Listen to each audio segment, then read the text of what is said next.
इस संसार में सबसे बड़ी शक्ति कौन सी है? किसकी शक्ति सबसे बड़ी है? महादेवी की शक्ति।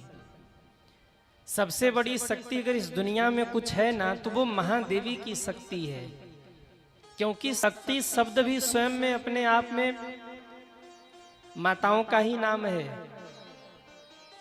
पुरुषों का नाम नहीं है। सब्जी में आप देख लो, जितनी सब्जी माताओं के नाम से है स्त्रीलिंग है, उतना और नहीं है।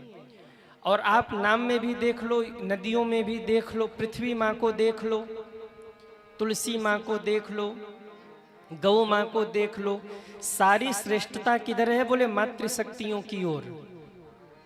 आपके घर में श्रेष्ठता किसकी है? सच बताना भाइयों, श्रेष्ठता किसकी है? बाहर कितने भी गब्बर शेर बने घूमे, जैसे ही घर में आए तो दुर्गा जी सवार हो जाती हैं, फिर तो उसके बाद बोलती बंद हो जाती है। उसके बाद घर में कुछ नहीं चलता। बाहर देखो तो ये महाराज लंबी लंबी बोलेंगे, लेकिन जैसे ही घर में आए गृह मंत्री जी बोले अब हम गृह मंत्री का क्या चलेगा घर में, अब शांत रहो आप। और अगर ये भी देखें, हम राधा कृष्ण को देखें, सीताराम को देखें, गौरी शंकर को देखें, तो हम लोग कृष्ण राधा नहीं कहते, क्या कहते हैं? राधे कृष्ण। हम लोग राम सीता नहीं कहते, हम लोग सीताराम कहते हैं। हम लोग शंकर गौरी नहीं कहते, हम लोग गौरी शंकर भगवान की जय हो। यानी माताओं की श्रेष्ठता हर जगह है। एक बालक, एक पुरुष अगर कोई महान काम करे ना तो ही उसकी पूजा होती है। पर एक कन्या को आप देखिए, बाल्यावस्था से वृद्धावस्था तक वो पूजी जाती है। जब छोटी होती है तो लोग कहते हैं ये दुर्गा स्वरूपा है, इसके चरण पूजो। इधर कन्या पूजन होता है कि नहीं? ये देवी स्वरूपा है, इसके चरण पूजिए। जब वो बड़ी हुई, विवाह हो गया, पति के घर पहुंची, तो सास ससुर ने कहा ये हमारे घर की लक्ष्मी है, ये हमारे घर की रौनक है, इनके चरण पड़ने से हमारा घर धन्य हो गया, ये हमारे घर की लक्ष्मी है। तो वहां भी लक्ष्मी रूप में पूजित हो गई। छोटी थी तो दुर्गा के रूप में पूजा हुई, विवाह के बाद लक्ष्मी के रूप में आदर हुआ, और जब बूढ़ी हो गई तो छोटे छोटे बच्चे दादी अम्मा कह के चरणों में प्रणाम करते हैं। यानी बचपन से लेके वृद्धावस्था तक माताओं का सम्मान होता है। इसलिए जब देवों से न संभले तो महादेव संभालते हैं। यद्यपि शिव कथा है, लेकिन मैं कहूं जब देवों से न संभले तो महादेव संभालते हैं, और जब महादेव से न संभले तो महादेवी संभालती है, महादेवी संभालती है। अच्छा, आपको पता है कि रावण कितने थे? एक थे, दो थे, तीन थे, पांच थे? कितने रावण थे त्रेता युग में? कहिए। एक। कोई और बताए? एक ही था। अच्छा, चौरसिया जी आप तो कथा सुनते ना हमारी पहले से। कितने रावण थे दुनिया में त्रेता युग में? एक ही रावण था, लेकिन रावण तीन थे उस समय में। एक था रावण जिसको, जो सबसे कमजोर था, जिसको कह लिया जा कायर था, चोर था, निकम्मा था, उसका नाम था रावण। उससे जो थोड़ा बलशाली था वो था अहिरावण, जो पाताल में रहता था। एक था रावण, एक था अहिरावण, और एक था महारावण। तीन रावण थे वाल्मीकि रामायण के अनुसार। सबसे कमजोर कौन था? रावण। उससे थोड़ा सा बलवान था अहिरावण, और उससे कई गुना अधिक बलवान था महारावण। सज्जनों, जो महारावण था ना, ये बस शांति से बैठा रहता था। क्यों? इसको पता था कि रावण और अहिरावण है, ये सब जो करना होगा करेंगे, हम कुछ नहीं बोलेंगे। अगर हम बोल देंगे तो दुनिया में कुछ बचेगा ही नहीं। इसलिए महारावण चुप रहता था, बोलता नहीं था। रावण, अहिरावण और महारावण, एक को राम जी ने मारा, एक को हनुमान जी ने मारा, तीसरे के भी मैं बताऊंगा, पहले दो की सुनिए। जो रावण था उसको राम जी ने मारा, और जो अहिरावण था उसको किसने मारा? हनुमान जी ने मारा। लेकिन जब महारावण को पता लगा कि रावण और अहिरावण दोनों मार दिए गए और राम इन दोनों को मार करके अयोध्या जा रहे हैं, तब ये बीच रास्ते में प्रकट हुआ। और सज्जनों, इतना विशाल रूप लेकर के प्रकट हुआ कि जो विमान था पुष्पक विमान, उसकी गति रुक गई। राम जी ने कहा, हनुमान ये अंधेरा क्यों हो गया? हनुमान जी ने कहा, कोई महाशक्ति है लगता है, मुझे देखना पड़ेगा। राम जी, लक्ष्मण जी मूर्छित हो गए। हनुमान जी भी उस महारावण को मार नहीं पाए, और कहते हैं जब राम, लक्ष्मण और हनुमान न मार पाए, तब जानकी मां खड़ी हुई और क्रोध भरी दृष्टि से जैसे ही महारावण को देखा, महारावण जल के भस्म हो गया। अब आप सोचिए, जिस महारावण को राम जी न मार पाए, जिस महारावण को हनुमान जी न मार पाए, उस महारावण को किसने मारा? सीता जी ने मारा। और कैसे मारा? केवल दृष्टि से देख लिया, महारावण जल के भस्म हो गया।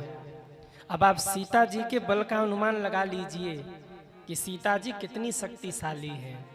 इसीलिए तो सीता हरण के पहले राम जी कहते हैं, सीता सुनहु प्रिया व्रत रुचिर सुशीला। लक्ष्मण जी लकड़ी काटने गए हैं, राम जी सीता जी को प्रेम से बिठा के कहते हैं, सुनहु प्रिया व्रत रुचिर सुशीला,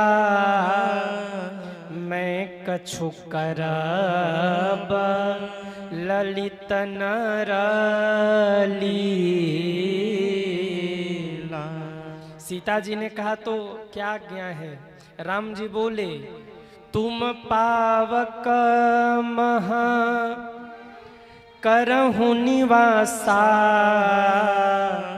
जब लगी करहु निशाचर नासा। राम जी कहते हैं, सीता तुम अग्नि में चली जाओ। क्यों? मैं रावण को मारने वाला हूं। और सिया, तुम जब देखोगे कि मैं रावण को मारते हुए परेशान हो रहा हूं, तो तुमसे ये देखा नहीं जाएगा। एक नजर डालोगी, सेना सहित रावण भस्म हो जाएगा जलकर, मैं लीला कैसे कर पाऊंगा? इसलिए मुझे लीला करने दो। जब तक रावण को मैं मार नहीं लेता, तुम पावक मह करहूं निवासा। राम जी जानते हैं कि रावण अगर सीता जी को स्पर्श भी कर देगा तो वो जीवित नहीं बचेगा, जल करके भस्म हो जाएगा। इसलिए राम जी ने पहले ही कह दिया, आप अग्नि में जाइए। और दोबारा जो अग्नि परीक्षा का नाम दिया जाता है, वो अग्नि परीक्षा नहीं थी। एक बेटी के लिए 3 ही स्थान होते हैं, पिता का घर, पति का घर, या बेटा कोई नया घर ले ले तो वहां जाके रहते कि हम अपने बच्चों के साथ रहेंगे, पुराने घर में आप रह लो, या घर वाले रह लेंगे, हम अपने बच्चे के साथ में रहेंगे। तो सीता जी के लिए अग्निदेव कौन है? अग्निदेव कौन है? अग्निदेव पिता हैं सीता के। कैसे पिता हुए? ससुर पिता हुए। कैसे? क्योंकि जब श्रृंगी ऋषि ने यज्ञ करवाया तो प्रगटे अग्नि चरु कर लिन्हे। अग्नि नारायण प्रकट हुए थे खीर की प्रसादी लेकर के, दशरथ जी ने वहीं प्रसाद बांटा था। और फिर राम, लक्ष्मण, भरत, शत्रुघ्न 4 बालक प्रकट हो गए। खीर लेके अग्नि देवता प्रकट हुए थे, इसलिए वो राम के एक तरीके से पिता हुए। राम जी कहते हैं देवी अग्निदेव तो आपके ससुर की तरह हैं, पिता की तरह, पिता ससुर हैं, तुम उनके पास सुरक्षित रह लो, क्योंकि अवध जाओगी नहीं, जनकपुर जाओगी नहीं, यहीं रहना है, तो एक काम करो तुम अग्नि में रह लो, पिता के पास तुम सुरक्षित रहोगी, और फिर आगे लंका भी तो जलनी है। हनुमान जी के पूंछ में आग लगेगा, मेरा हनुमान जल न जाए, कम से कम तो पिताजी के घर बैठी रहोगी तो कहोगी तो कि खबरदार मेरे बेटे को जलाना मत। इसलिए तुम पावक मह करहूं निवास। सीता जी अग्नि में चली गई, और दोबारा जो क्रम हुआ, लोग कहते हैं कि राम जी ने सीता जी की अग्नि परीक्षा ली, वो अग्नि परीक्षा नहीं थी।